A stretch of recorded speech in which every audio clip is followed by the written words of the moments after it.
I pledge allegiance to the flag of the United States of America and to the republic for which it stands, one nation, under God, indivisible, with liberty and justice for all. All right, guys, thank you. Good evening, everyone. Good evening. Yeah, if you please call the roll. Arlo, Yes. Cousins, Yes. Fisher, Yes. Griffin, Present. Hubbard, Here. Michelle, Present. Keo, Here. Alex, Here. Aaron. Okay, we have a full board, thank you. Item C is approval of the meeting minutes from 3 meetings. Our special meeting held on April 6th, our work session on April 7th, and our city council meeting from April 11th. Special meeting was for the purpose of the city manager review. I move we approve minutes from the 3 meetings listed on the agenda. I second. Motion by Fisher, second by Rob. Thank you both. Anything to point out in this? No, I looked, I didn't see anything. So now, All good. other council members, any comments? Kim? I just wanted to thank Pam for the detailed notes on the staff reports and the other discussions. Anything else? Okay. Ms. Pam, please call the vote to approve the minutes. Arlo, Yes. Griffin, Yes. Fisher, Yes. Hubbard, Yes. Michelle, Yes. Cousins. Yes. Keo. Yes. Motion carries. Thank you. We have no prearranged participation this evening. Down to item E, which is approval of the agenda. I move we approve the agenda as presented. Motion by Fisher. Second by Wood. Thank you both. Any discussion on the agenda? Seeing none, please call the vote to approve the agenda. Griffin, Yes. Cousins. Yes. Fisher, Yes. Hubbard, Yes. Michelle. Yes. Arlo, Yes. Keo. Yes. Motion carries. Thank you. Item Item F is declaration of conflicts of interest.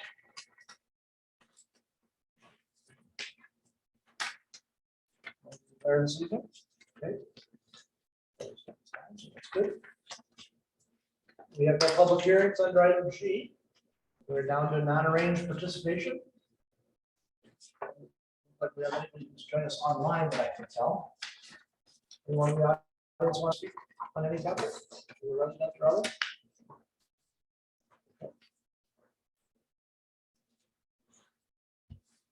There is our meeting calendar under communications in the back. Any comments on the meeting calendar? Okay. I guess just curious when we would plan to have the follow-up work sessions on the fire station. I don't know if that's been decided or. Try to do one next meeting, right? May not, so we're already there. Okay, so then maybe that could be added.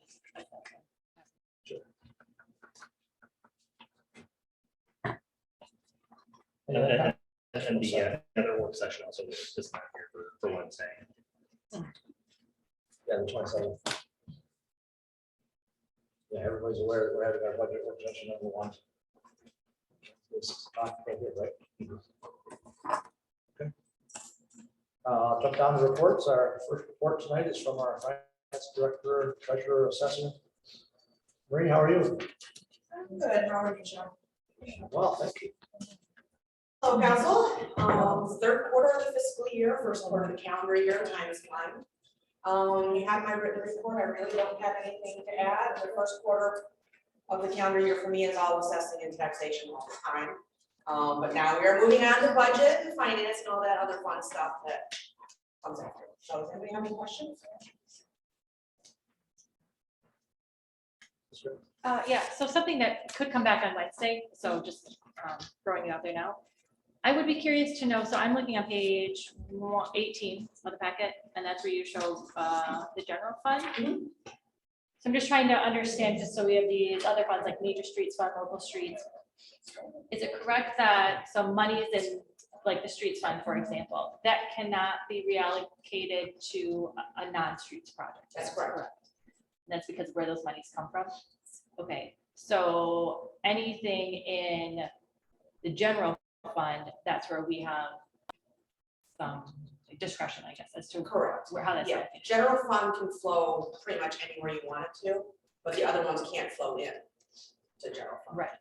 And so I guess I've talked about this a couple of times. I'm curious to know if we stripped to bare bones operations, what we need to do to keep the city going kind of thing.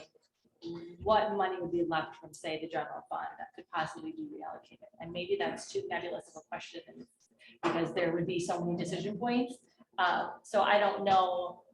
That's something to think about, or I'm just trying to get a sense of if we said I guess so, one thought I had was, if we stopped all streets projects for a year, if we delayed those for a year. But it sounds like even if we did that, we wouldn't be able to reallocate those funds to say something like a fire station. Correct. So something to think on, I guess, is if we strip down the general fund expenditures coming out of that, what would be left? But if So it's too difficult to answer. to kind of answer that question, where I would start is in the memo for the general fund budget work session. I would start with those items that are listed in the discretionary heading. Okay. So I would start there. Okay. I'll look at it. Thank you. Well, and the streets covers stormwater Yes. and Sidewalks. and sidewalk, anything we want within the public right of way. Parking. Parking. Winter maintenance. But still, that could be reallocated to the fire station. Not from the street fund. no. We could fix up the roads that fire trucks destroy.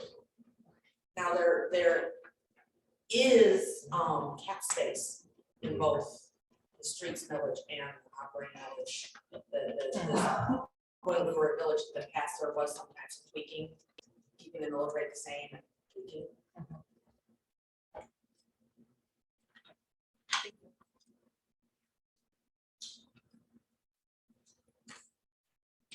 Nothing more to report? No. Anything you're concerned about?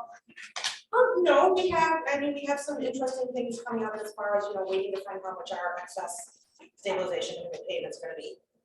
And kind of calling out to some of the revenue sharing increases that we've received due to our census results, so that's very positive.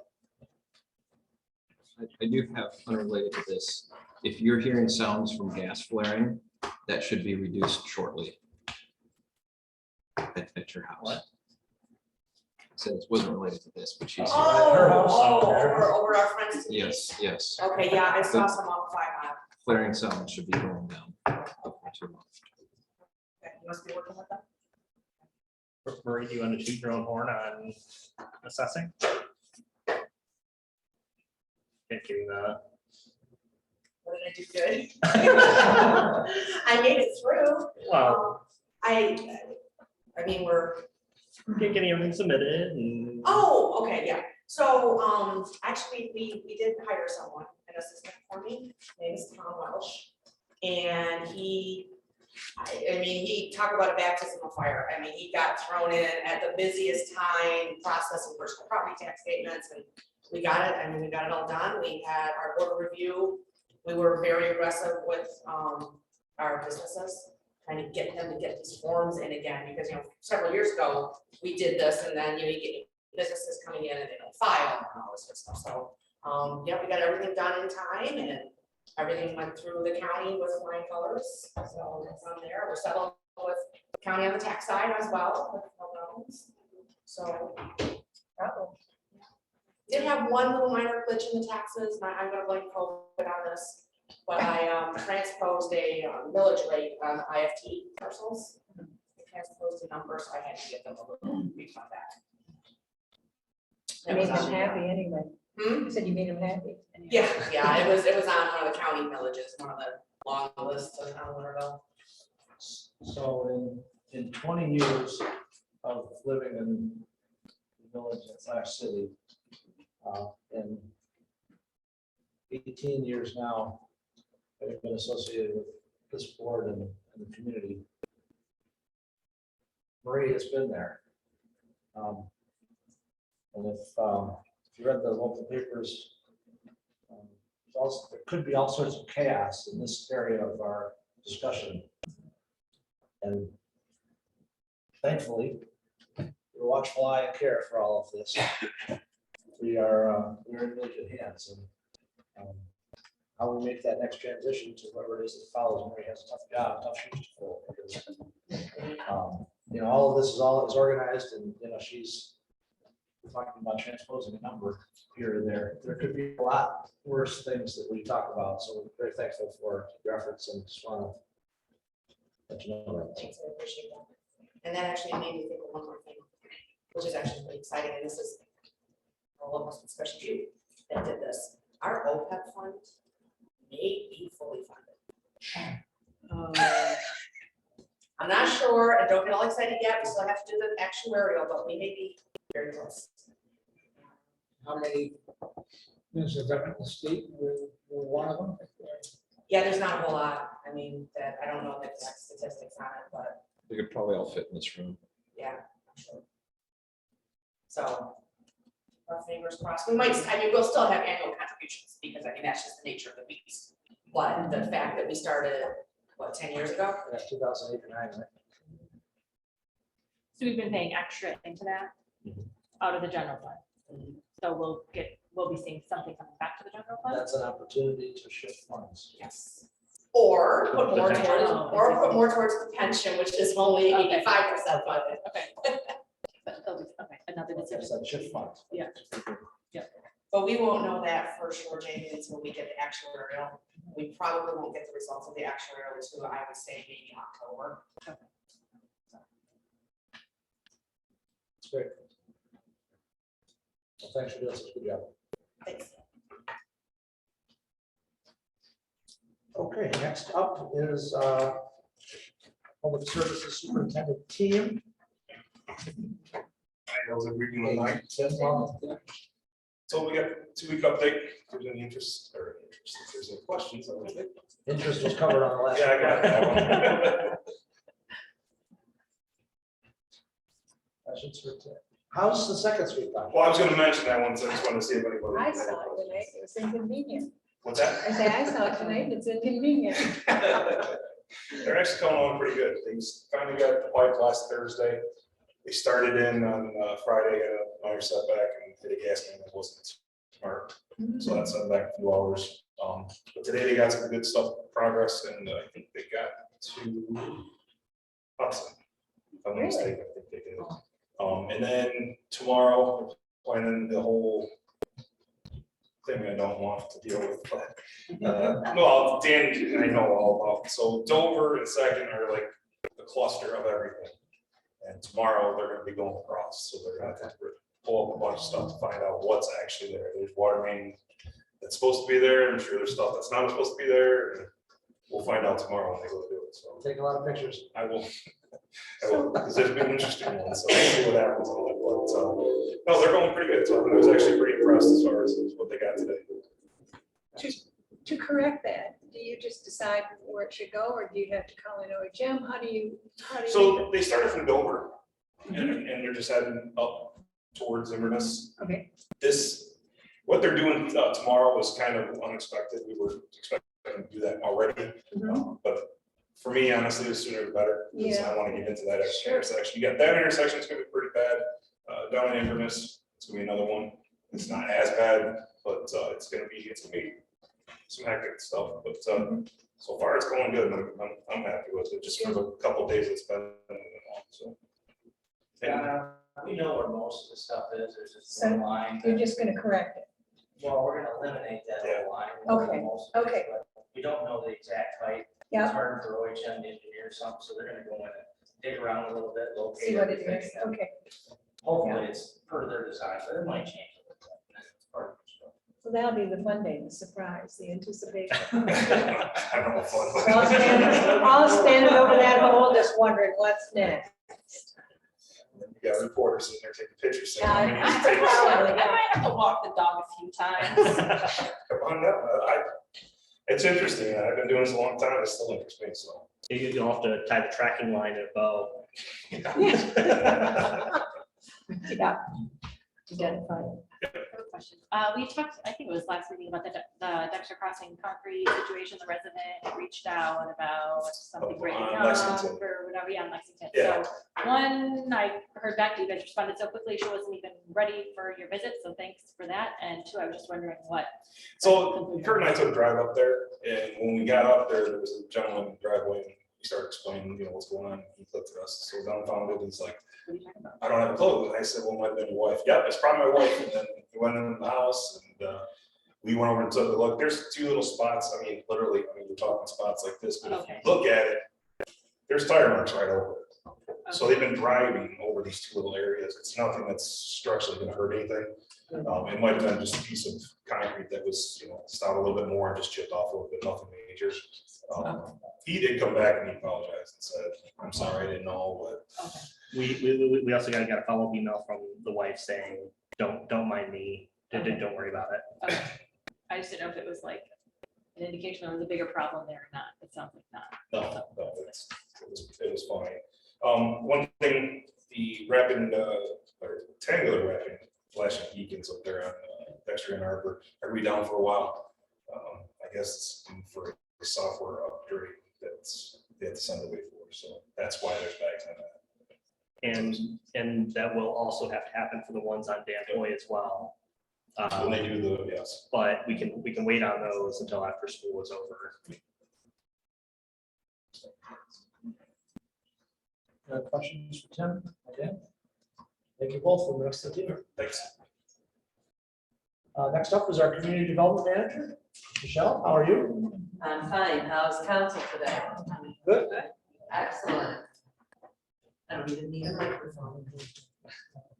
Okay, so you've got my report in front of you. Before I go into our wonderful updates, do you have any questions for me? I'm always curious to know about Mill Creek That's Brewery. right. Mill Creek Brewery, you had a note about it, Mayor Q had a note about it, so I don't know. Yep, so, after I talked with Justin, I spoke with Justin and Sean. Sean then heard from Mr. Brower, or communicated with Mr. Brower, and the applicants are coming back. The update to my report is that instead of May submittal for June planning commission meeting, they'll have their engineering plans done for a June submittal for the July planning commission meeting. I'm just waiting, I think, excuse me, Mr. Brower and the client have some questions regarding timing, and there's still some questions about what they want to do about parking. So I'm just waiting for Mr. Brower to contact me so that we're all on the same page. And if that takes having a Zoom meeting real quick, I'm all for getting everybody on the same page. Okay, so the 3045 Broad Street Committee, we do have that meeting scheduled. I think I forgot to email Justin in the invitation. It'll be this Thursday, 8:30 a.m. It'll be the 3045 Broad Street Committee meeting with some representatives of River Cayce. They apparently have some details or a concept that they would like to show us for what they might want to do with the property. I've asked them to provide me that information so I can get it to the committee and so that we're prepared for a discussion. Michelle, is it common sale or River Cayce? Oh, I said River Cayce, I meant common sale, thank you. Okay. The DDA ballot proposal, that language has been updated from my report by the blue form that Justin handed out this evening. So instead of a recommended motion based on what staff had anticipated the DDA would do, this is now actual language as to the fact that the DDA has made a recommendation for specific language and asked, and the suggested motion for you is now been updated to reflect that. One moment. I'll take this. So I'll show the camera. The city of Dexter is on the 2022 Michigan Trails Magazine. This is a huge benefit for the city and for everything that the city's accomplished as it pertains to our trails and the connection we've made with other regional trails. It just can't be, I don't have enough words to say how good this is. So I wanted to make sure that you saw that. This is our advanced copy. The rest of them should be coming in any day now. We're getting 1,000, and if I need more, then all I have to do is ask for them. Chris Jones will have them at the Dexter Creamery and that little information kiosk that he maintains. We will have some at City Hall. We can, if there are other merchants that would like one or like some to hand out, we can provide them with that as well. That's it for my updates. Does anybody have any questions on those? So just so we're clear, we'll get to the other item. M2. This is the suggested motion right here. Correct. Approved. Which I think is fairly substantially similar. It's the same, it's that staff anticipates and recommend, it's now, this is the recommendation. Okay. So it's really not changed. I'm sorry, it really hasn't changed. No, I just read. We can just say, no, in fact, it's a recommendation. So, okay, thank you. I appreciate it.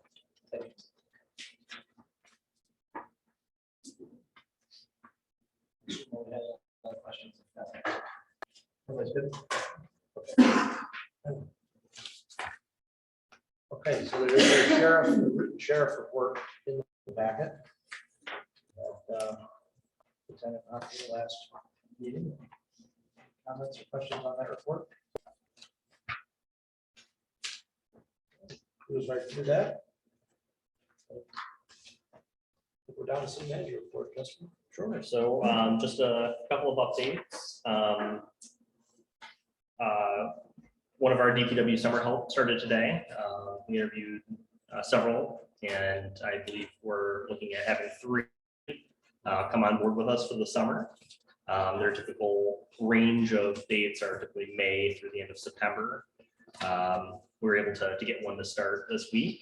I think the next will be starting mid to late May, and then one will be starting in June, just based on the timing of their availability and schedules.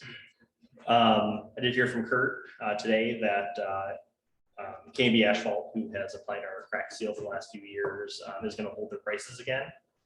So that'll be coming back for a recommendation. The spring newsletter went out. If you haven't gotten a copy yet, just let me know, and we can make sure that you get one. It's also available on the website. We're up to 700 survey responses, which is a lot. We've got a really good response rate and a lot of comments. It'll be interesting finding a way to sort through and put those in a fashion that we can evaluate. But Related to that, is there any way you can run an intermediate report? I mean, just it spits out frequencies in the open-ended responses, and I don't know that would need to be shared in the packet necessarily, but this is having a work session on Wednesday. Mhm. I don't know if it's like a one-click button type thing that we'd be able to preview if we wanted to before Wednesday. we could do that. It'll be long, and there will be a lot of pages. I don't necessarily need it in a packet. I would be fine just to see it myself, however, it makes sense. Is that something that all council wants to see? Yeah, I would, if one of us is gonna see it, I prefer we all see it. There wasn't anybody to say anything bad about the city. Sorry, what was that, Paul? I said there wasn't anybody that said anything bad about the city. There are definitely some interesting comments. I'm sure there are. I mean, I just know it came up in the task group. We did not feel comfortable having verbatim responses in packets, so we had talked about one potential way of disseminating it was just as in like email for all of council. Mhm. So that's all I meant by that, is that whatever you feel is appropriate. We can do that. The last thing that I have is on the floor on either side, you'll see some red tape and blue tape. These are representative of where the potential locations for columns could be. I believe on that side, it's closer to the wall. On this side, it's closer to the middle. The further in you go, the higher they can set the beam to be able to carry the load from the center beam. And I wanted to, it doesn't have to be tonight, but if council wants to take a look maybe after the meeting, and at the next meeting, provide some feedback on how far in you feel that we can bring those beams. Because I think it's a little over, so there's some tape on the column here, on the other side. That shows kind of roughly how high the beam would be, depending on how far in you bring it. Bring those columns. So maybe that's something we can talk about at the next meeting. And that's it for me. Questions for Dustin? Budget memo looks really good. I'm looking forward to Wednesday, so good job on that, and getting that out on time. Thank you. Appreciate that. Okay, I'll jump down to my report. I'd like to just expand a little bit on the Mill Creek Brewery topic, if it's okay. I did speak to Nate. Actually, it was late on the day after, 2 weeks after our last meeting. And, he was still in a state of thought. He was frustrated that the planning commission didn't accept their offer, if you will, or their request to waive all 29 spaces. The logic that they put forward, based upon the parking study and that. And at that time, he said he was, trying to figure out what they were going to do. I didn't hear back from him.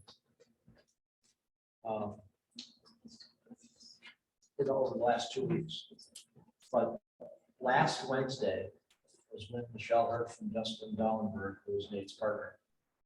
And Justin conveyed, as Michelle mentioned, that the project is still on. It'll take a couple months to get their site plan submitted together and get it submitted by early June, so it can make the July meeting. But what Steve told me also is that they're going to change the request in their offer. They're not going to offer anything for waiver of spaces. They don't think that they should have to, or at least Steve doesn't think they should have to pay for any of the parking spaces.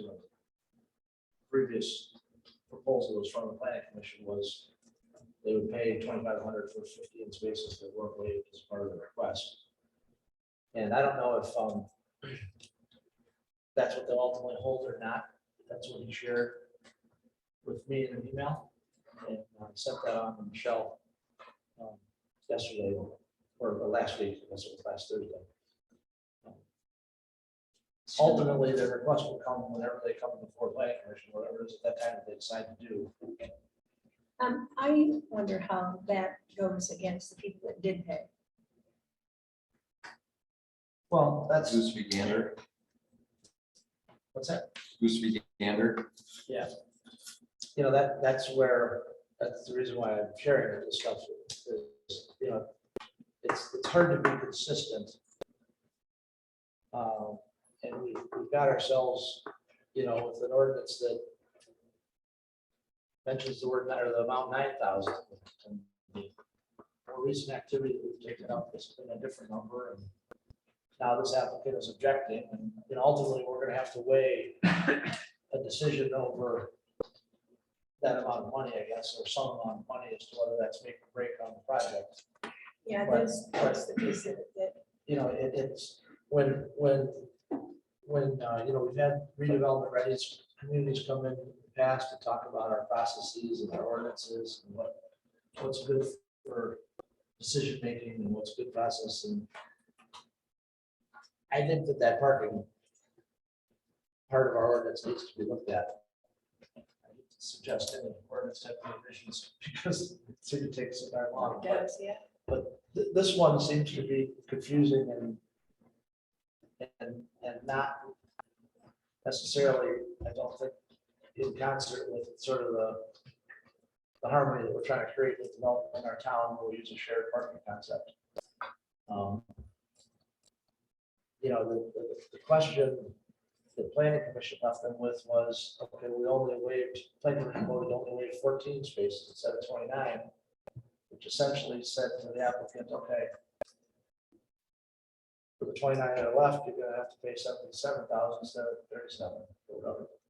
Well, now, if they come in and turn it around on us and say, we don't want to pay anything versus their prior offer of 37, now we're the ones that are left to weigh whether the development is ultimately good for the Well, community that's at a cost of $37,000. And that's what the planning And it commission puts- said, send it back. It puts everything in a different spin, and, you know, at the end of the day, we're all supposed to be looking. I don't want this to sound judgmental anyway, but, you know, at the end of the day, the big picture here is we've got a property that's, you know, not being used as close proximity to our downtown. They're proposing a use that I think most of the community wants, which is a restaurant. And for the last however many months, it hasn't gotten to this table we can talk about, so I spend the time on something that, you know, they can pull the plug and we can never get to vote on it. But that, we've spent more time over all these meetings talking about the parking. And I don't really get the sense from up here that it's a major concern to us. Unless I'm reading every one of you, right, so we have not voted on anything, but, so I think that's what I'm asking you to think about is whether or not we should either refine the ordinance or just think about that a little bit, because it's gotten in the way, I think, a little bit of a smooth, that portion of it, that issue, that part of it has gotten in the way. Zach, you looking at me? Yeah, no, I was just gonna opine that relative to most communities in the United States and similar communities of our size, we have a lot more parking flexibility that we option than almost all of them. Right. Most places say, this is the parking you have to do, this is the parking you do. End of sentence, that's it, no flexibility. You can apply for variance, but it's really difficult to show hardship. You just want to put too many potatoes into the sack. We allow for waiving. We don't have any parking requirement in our downtown. We allow for sharing. So if you have a bank and a Dairy Queen next together, they can do that. Most places don't have any of that. So we're far ahead. And if Mr. Brower thinks we're being mean, he should look to another community that is nowhere near as flexible as we are. My concern would be we are bound to have equal protection and due process for everybody. We have, as Ms. Fisher mentioned, almost identical use, a microbrewery that went through the same process and had to pay. So yeah. Yeah, like I said, from a consistency grant standpoint, it really makes things hard. Yeah, so I would agree that the ordinance is confusing and that the meeting itself was confusing, the planning commission meeting.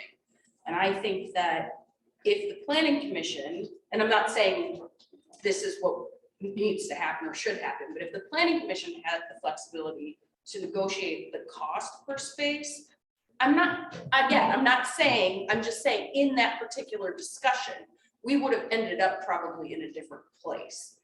But I think that there was enough confusion among members in the discussion on that particular issue that it sort of muddied the waters, and that's how we ended up where we ended up. Yeah, So well, I was there. well, and where I'm going a little bit is in terms of the cost part or whatever. I still think you need to have something in there that asks the applicant to request a waiver. And somebody has to, not somebody, but somebody has to agree that the waiver is warranted. You know, it's not gonna cause a problem. I think it's appropriate that they would have to request it. You know, you get to a number and then somebody needs to make think through, does the number work or not work? You know, in this case, they've assessed their business and they think they can get by with 44 spaces on site and the rest of them part of the shared grid. Or else they wouldn't be going forward, right? You know, relative to the previous business that we applied the 2,500 to, I believe we allowed them to try to pay for that in the future and over time. And I don't believe they've actually made a payment yet. So I mean, if there was, not that it was that much either, but if this issue was something that we were going to try and correct, we would easily correct it. So I guess you could pull back that one if you had to, and we wouldn't be out anything. 'Cause they don't pay it. But I'm not saying that's where we should go. I do like to be consistent. I don't quite in this situation know how to get the consistency that we've had in the past, because I look for that on stuff like this. But, you know, I will tell you that I think this is a good use for the property. I think it's the type of use that the community wants to see. And when I think about how we could be provided and potentially not, assuming they get site plan approval, I'd hate to think that we didn't push this thing through over $37,000. At the end of the day, because there's going to be a taxable value, a benefit over time that's going to come back to the city or the community for all the taxing agencies, not just the city, because this one is not in the DDA. So it's not like the city's capturing and the DDA is capturing. All the schools, everybody benefits from this. So I don't know, I'm just throwing that out there ahead of time. You know, we've got several months to think about what they're doing. And, you know, ultimately what they submit is going to be what we get to evaluate if it gets through the planning commission. But I just thought I'd like the word opine. Yeah, just some quick comment and maybe question for additional information in the future. I agree that I like looking to Erratic Ales as a comparable. But I also understand that it's possible that precedent that has been set could be bad precedent.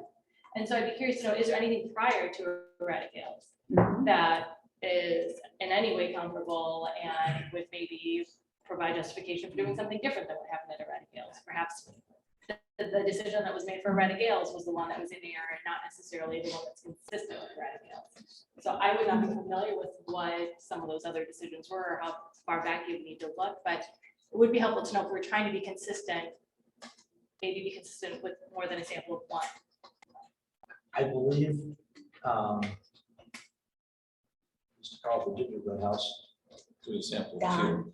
Don, There's that only, house- there's only been Yeah, there's only been two Two waivers or two? two examples where somebody had to be, deposit money. that fell under the payment in lieu of option. That was the gingerbread house that Sean's talking about on Ann Arbor Street, which is, It's now the law firm of, it's, yeah, Magdish Law. And the other one is Red Gales. And So every other time in recent history, people have met the stated parking requirement. correct, Michelle, is the law office, is that, what's that from? that, village commercial, right? I think. Well, it yeah, is obviously, because village it would. commercial. Yeah, so that would be, It's not the other, because they wouldn't have the That's parking, so. village commercial. okay, so it's the same as Yeah. the potential space for. Right. Because there was a lot of discussion about that too, with planning, about how they're so close to the central business district. There's a lot of back and forth about how that affected what decision we were gonna make. Yeah, and there's also the other thing I wanted to share with you is there's a misunderstanding on our planning commission board about how the DDA funds are collected, used. There was a inference of a subsidy. And that I believe swayed some people's thought process and decision as was being discussed. So I'm gonna work with Michelle, got a call into Matt Kowalski, and we're trying to clarify just from an educational perspective, how the DDA works and doesn't work relative to, you know, those things. Was there any time, I don't know when this zoning ordinance went into effect in terms of these parking requirements. Was there some time before we had these requirements? Like, is there anything that's existing that would have less or something, you know, that wouldn't meet our ordinance as it's written today? I don't know when these parking requirements. So these parking requirements came in, somewhere between 2006 and 2008. If I remember the time frame correctly. I don't know why.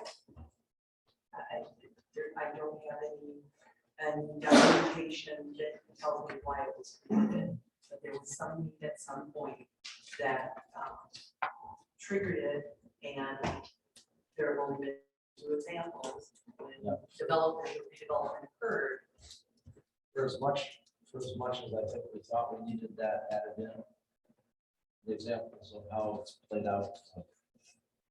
There's less than that. But anyway, I just wanted to, maybe we could all take some time and find it, read it, and think about it. You know, we got a couple of months before they're gonna come from the planning commission. Just throwing it out there. Switching topics. I did touch base with Mr. Lutton, going for Paper Road Properties LLC, or whatever we call it, out there was former Sloan property. I did let him know that we had talked and that we wanted to at some point have a conversation with Sio and or him about that. And I left a message for Mr. Hathaway, South Township Supervisor, but I've not had any communication other than that. So there's no meeting, there's no schedule, there's nothing planned at this point, other than I let them know that what we talked about last week. I was where there was a discussion of this project taking place. I have no idea how accurate all is, but Mr. Lutton was part of the first owners to do the property, so it's not necessarily all new owners. He wants to get this 1/4 done so he can get out from underneath it, because he's been into it for how many years? We've seen that. So I would want to know if he's going to pass it on to a developer, what's his vision for what he's going to do? If you get a chance to ask that. Okay. Well, save that question if I don't get you an answer. Yeah. back, so. Yeah, But I just want to, there's no movement on that at all at this point. okay. Like I said, I was saddened to read some of the stuff going on in Sio, my neighbors there, you know, so I'm sure he's got other things on his mind to figure I'm out sure you're right. Yep. than this at this point, so I'm not really gonna push. If you don't like that one, look to the west, Chelsea. Yeah, I was going to say, look at Chelsea. I guess there's a little turmoil over there too. And there. It's unfortunate because if you're a part of that, it's not pretty to be a part of. It's- So I hope yeah. that It's not good for your we community. need them to be strong on either side of us, so. They'll figure it out. I didn't get a chance to introduce him, but the gentleman that walked in, sat down next to the chief, was Doug Armstrong, which is the candidate for fire chief that we're talking to in negotiations with, so I thought it was good that he took interest in the meeting topic.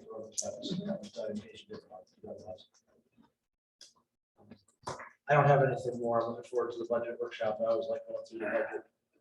And I just nerdy that way, but generally a pretty good success story, and anyway, look forward to this one. So, does anybody have any questions for me? Anything?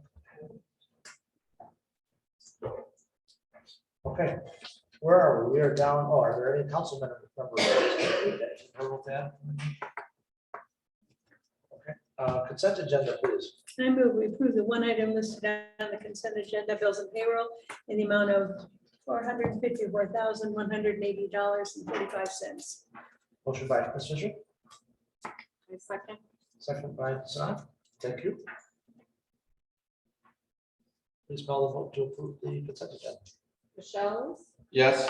Griffin, yes, Cousins, Yes. Hubbard, Yes. Fisher, Yes. Argal, Yes. Keo. Yes. Thank you. Motion carries. We have no items under unfinished business, so we're down to the 3 items under M, new business. The first one is consideration of a resolution to extend the oath of office period for administrative officers. I'll move to adopt the resolution on page 64 of the packet to extend the period for the administrative officers to file an open office. I'll second. Motion by Griffin, thank you, and second by Fisher. Thank you. Okay, Justin?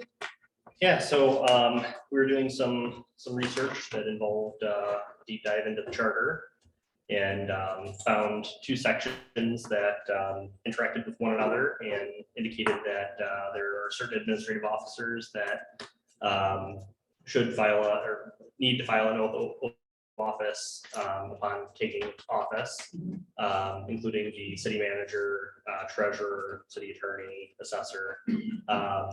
And so recognizing that has not been done with several members of staff, this is to extend the period to allow that to happen. The idea is that we're going to get it done tonight for Scott and tomorrow for Ray and I, for those positions that we haven't filed oaths of office for yet. Questions? Okay, great. The header at the top of the resolution, I think, needs to be revised because this isn't by a virtual conference call. You need to pen in the address. I have a question for council. If would this lack of oath of office have vacated any decisions or actions by these folks who are supposed to have it if someone had called us on it?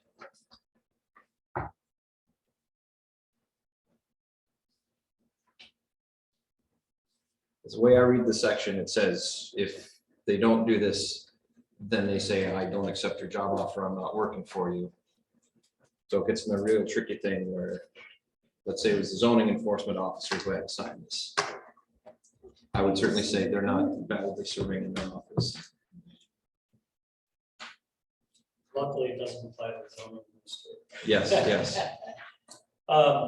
So Justin and I discussed that a little bit. And I don't think, given the situation, that anyone would be able to really claim that any of the actions taken were authorized. We did discuss possibly putting in the resolution that, all actions taken by the officers are hereby ratified, which you could add if you wanted. But I don't, given the, is it just me? So the ones that aren't filed are city manager, city attorney, treasurer, and assessor. And Clerk is fine. That one is out. So, I mean, it would, it seems unlikely people would challenge the actions taken by those different officers. If they had a problem with those actions taken when they were taken, then it might have been an issue, but it seems at this point, since they've kind of in the past, I think it'd be difficult for someone to challenge the determinations. But if you wanted to avoid that, you could include in the resolution that all actions taken to this date are hereby ratified. I personally would be a little more comfortable with that. You like that? Is it? Yeah. Okay. I would also throw out for conversation in the final, be it further resolved, the period to file an oath of an office for currently serving or currently appointed, something like that. Just to clarify that this is the folks who are there. I know it's implied, but Or currently serving administrative officers? What was that? something like that. You okay with that? Yep. Other questions for Scott or Justin? Okay, so let me just make sure, so at the top of the paragraph one, strike out by virtual conference call, insert address 3515, right? Yep. We want to add these, what do we want to say now, another that, how do you want, is another whereas that is the ratified statement? So be it for the result. It's another, okay, be the result, part of that. Okay. And then afterwards, currently serving between 4 and administrative. Those 3 changes. Are those suggestions acceptable to Griffin? Griffin? Yeah, Yes, that's it. yep, I'm good. Are you okay? Anything else to discuss? Okay. Tim, please call the vote to approve the resolution on page 64 with the 3 additions / corrections. Arnold, Yes. Fisher, Yes. Michelle, Yes. Hubbard, Yes. Cousins. Yes. Griffin. Yes. Keel. Yes. Carries. Thank you. New business item M2 is the consideration of the recommendation for ballot proposal from the Downtown Development Authority. And the suggested motion is on the blue worksheet in front of everyone.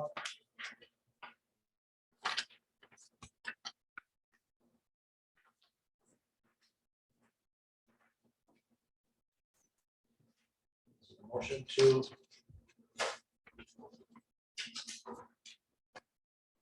Let's do this. Move to accept the recommendation of the City of Exeter Downtown Development Authority to act as indicated on our supplement to place that ballot proposal on the ballot in August. At the August 2nd, 2022. August 2nd, 2022 primary election ballot. With transfer of ownership, I can go into more details. The properties, the 2 properties on Forest Street, transferring them from the city to the Exeter Downtown Development Authority. Great, motion by Griffin, thank you. I'll second. Second by Fisher, thank you. Okay, questions? I have questions about the specific language. So in the packet on page 67, under, so this is in a memo dated April 19 from you, Michelle, to the DDA. In point 3, there is some specific language listed there. And then in the motion, it doesn't seem clear that that's actually the specific ballot language, although it's like the gist of what would be in the ballot language. So I guess my feedback on the language that's specifically in the packet right now, even though I'm guessing it might be changed a little bit. It will be this, but to make your motion, it's so that it was clear and understandable, I had to write it the way it is here. So one thing I'm not sure about in that specific ballot language is where it says city council purchased on behalf of the Dexter Downtown Development Authority. Is that, I mean, should that be city of Dexter, like the city council It actually should be, purchasing it? it should be village council. Or, right, so, Village council. and the council who purchases it, not the village? The Of village Dexter? council. The way the motions were in the documentation, right? The village council authorized the purchase of it. So this village council, you can say the city, I would defer to Scott. I don't know if there's any, I mean, to me, it just seems strange to say like council is purchasing something. I mean, I guess they're authorizing the purchase on behalf of the city, but maybe that's too many words and maybe this is sufficient. That just struck me as, I don't know, it just stuck out to me. That. So is there, I don't know, do you understand the point in making, Scott? Or the city, the village purchase. Here. Well, first, just factually, I'm presuming that these were both purchase claims still a village. Correct. Those are absolutely correct. So, I mean, you could just say that the village purchased, because the village council didn't actually purchase it. It's actually the You guys village. didn't pass a hat. But Would the you say- village council, approved the purchase on behalf of the village. Right. So would you say which the village of Dexter purchased on behalf of the, like, city of Dexter Downtown Development Authority? I mean, I guess I just wondering, like, do we have the right proper noun? I mean, technically, it was the village of Dexter Downtown Development Authority at that time. Oh, right. But yeah, I don't know. I just want to make sure we have the proper nouns correct.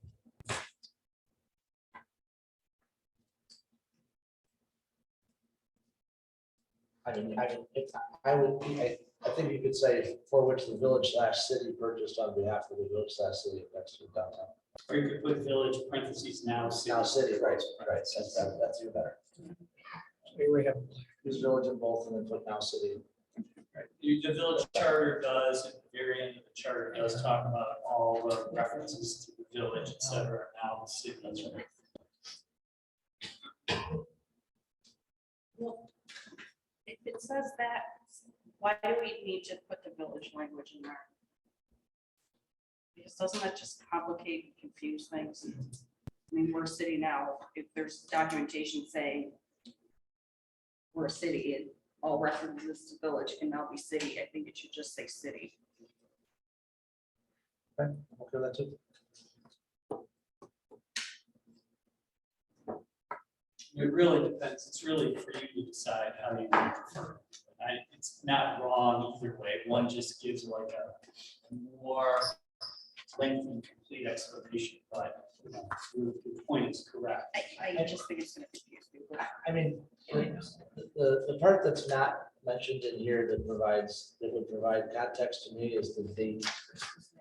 I mean, if it said in here that we purchased it in 8 and 9 or whatever it was, you would know, it wouldn't matter. I mean, I think not everyone would automatically know, but I think having the date in there actually is more valuable because then it speaks to how long we've owned that Well, I property. agree, I agree.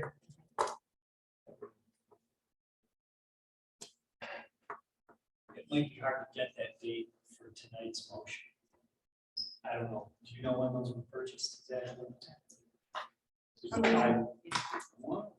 Do we have a Yeah. packet? May 24th, 2011 was for the 8077 site. And the other one would have been May 9th and August 8th. Yeah. 11, that was official. right. I had both dates down based on the. Could just put the year. That's what I was thinking. Yeah, yeah.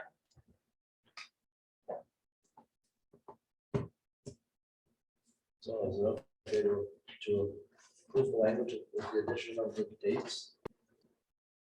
Yeah, I would be Year- fine year- year somewhere purchased? adding in the year purchased. So purchase, I don't know, you would say like purchased in 2011 on behalf or however.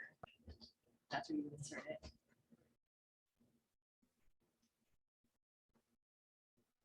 Or which city, or which count, whatever, which the village, comma, in 2011, comma, purchased on behalf. And we need to have this done by when, to get on the August ballot. May 10th. So we technically have one more meeting to see it. You could. So if we authorize the city manager and the city attorney to work together to insert the dates.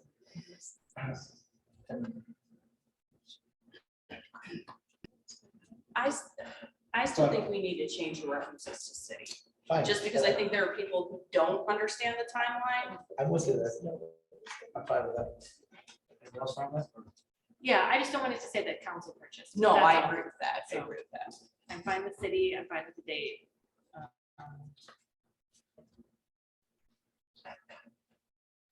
Does the second reference to city need to be capitalized? Probably not, in the second to last line. Yeah, As 'cause reimbursed to the city, would that city be capitalized? we're proper now. So is the idea, we're gonna rewrite this, redraft it, massage it a little, bring it back? Or did you want to try to pass it tonight? When we can pass it and we can see it, you're gonna submit it, I can- you're gonna wait and submit it. I You have the clerks of the county. I can wait to submit it until after the next meeting. Why don't we go forward, pass it with the changes? We'll see a version of it in the packet on the 9th. If we need to make a correction, we'll do it at that time. Otherwise, you can give the county a heads up that there's something coming, and then they'll give it the final version. Oh, I know. Postpone the next meeting.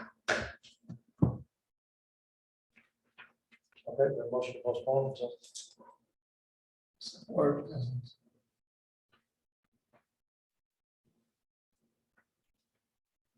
But in the meantime, staff can still take that action. He just wants, he's the one, other thing he's bringing back, so I asked. Yeah. I don't hate it. I'm fine with this one. Okay. We've got the time, so. So the major points are clarify this, the removal of council, change the references to city, village to city. And insert the year purposes somehow in there, so it provides the context.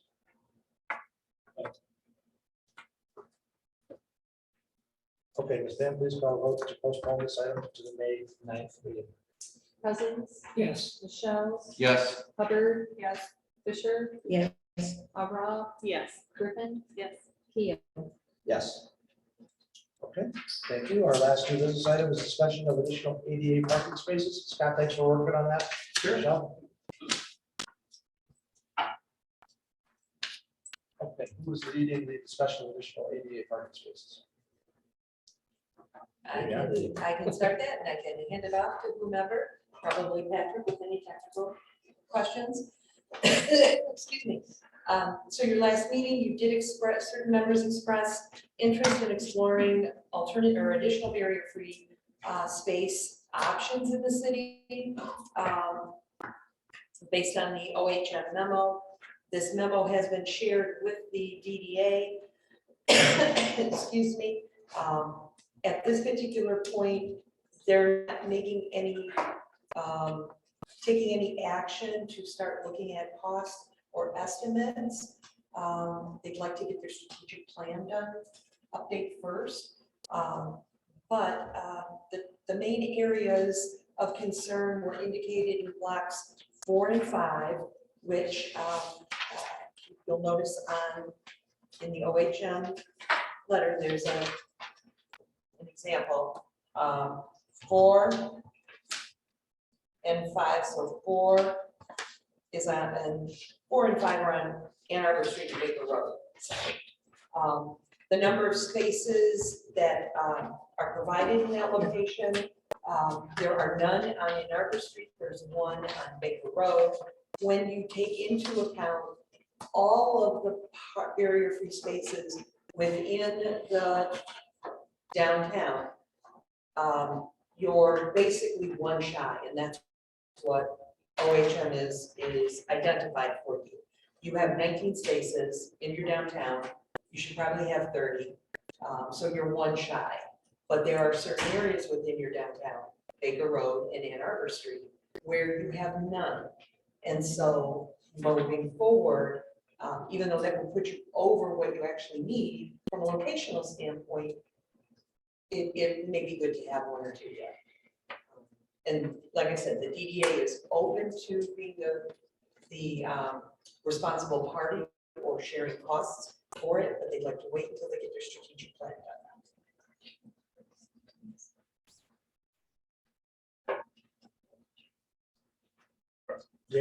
Yeah, I'd be curious to see, I mean, related to this survey, I think we have a question in here asking about this, so I'd be curious to see if any residents cite any specific location.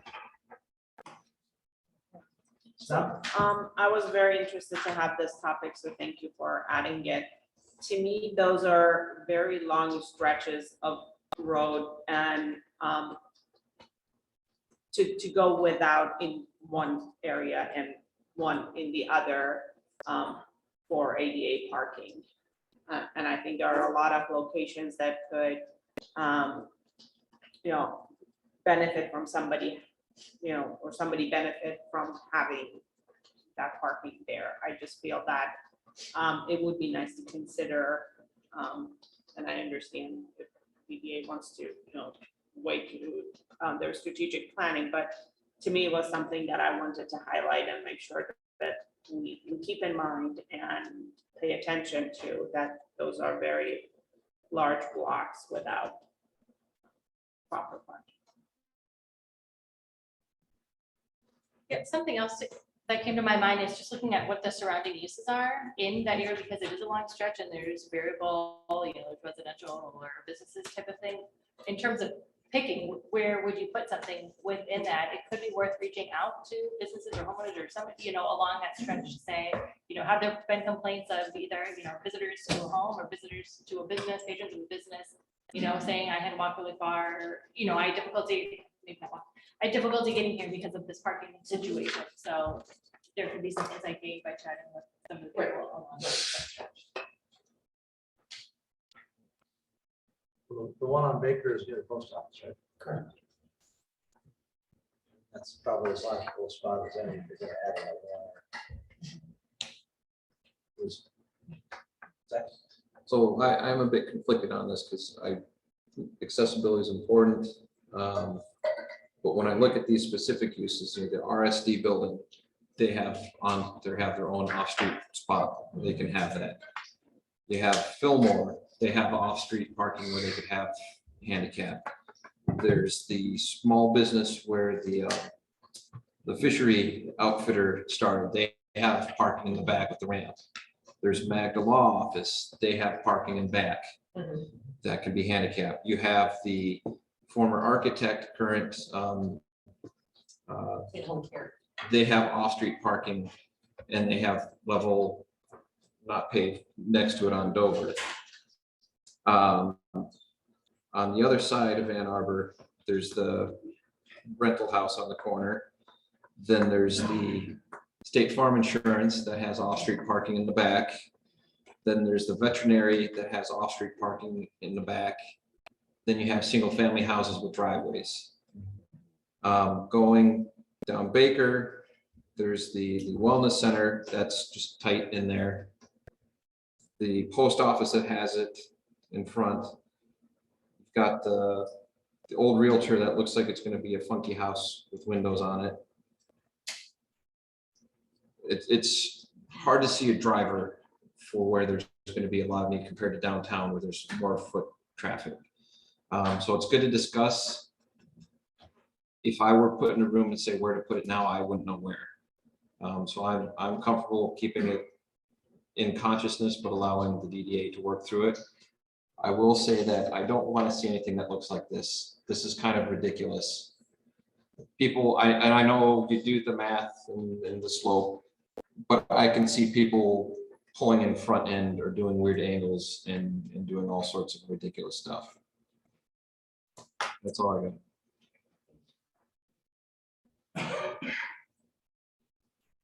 You mean the design of the space? Yes, not DDA. yes. That's kind of typical what the federal recommendations are for on-street these days. The other thing we could look at, try to avoid angle parking, but that is another option. Especially with things like paper. That's desirable. That could be another. Yeah, well, and if there were an option to have a landing space for the ramp on the sidewalk that was curb level, I think that would work a lot better than this. We don't always have opportunities with our topography down there, but See use for one on the other side of Baker, like near the main intersection there. Because that would provide access to the park in a way, right? Because there is some on the other side, but that's just one, right?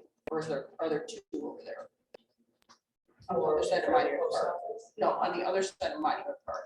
I'm just saying, like, if we located one at the end of Baker closest to Monument Park, that would provide access to the park in excess of what we already have. And we do have lots of times when there's lots of people there. You're saying at the north end of Baker, almost to the intersection. Yeah. Yeah. Further up to the post office. Yeah, like I guess as far Right, as I get what we you're get it. And yes, there is at least one on Central Street Right. on that other side. But I don't think it would be a bad idea for some place, a place that has that many people congregating to have another one close by. Well, good news, we are looking at doing Baker in 24.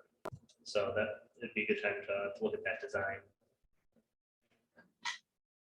I have a question for Patrick. May, you know, you have the recommendation of 6 on block 4 and 4 on block 5. Can you tell a little bit more on the parameters of your recommendation? So it is strictly on numbers. There's basically federal guidance says based on how many spaces you have, how many you need to provide. In smaller lots, it's around 4%, and then it goes up to about 2% on typical analysis. So part of this is a little bit about how the polygons are drawn on the map. You know, you could probably gerrymander this to match, you know, just how we wanted it. So, but what I think it's important to think about the discussion we had about the uses in these areas. So think about the uses and what's adjacent to them, and if it is a need or not. You know, if to Councilman Michelle's comments about a lot of these businesses have ADA on there, it may not be as necessary. So kind of keep that in context. I think it's just important to note that, you know, the city does have 29 spaces, and really our recommendation is overall you should have 19. So you are overperforming. It's just in these two areas, you're lower than what you know, best practice would say. Does that help? Yep, thank you.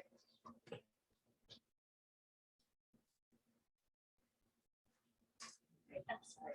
Can you What? try that on page 79 where overall the city currently has 29 barrier-free spaces compared to OHM's recommendation of 30? You So, just said 19, I'm sorry, so what am I missing? If you were to take all the parking spaces that the city of Dexter calls public, and then say, we're not going to drive boundaries. What is the Okay, recommendation? That's where I it's. got you. Yeah, so that's what I was saying, a little bit about how that polygon is drawn.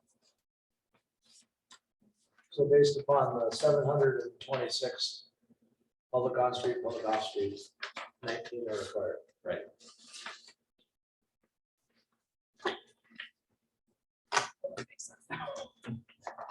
Yeah, I played around with that table. No, and it's like related to what's directly above that, so that's my fault. Okay, I think the summary is we continue to do projects, we should look for opportunities to add them. Right, being conscious of those two areas. Exactly, points are well taken about who's got them off street on the fire side, I agree. I do want to compliment Carlo Workman's work on the parking study.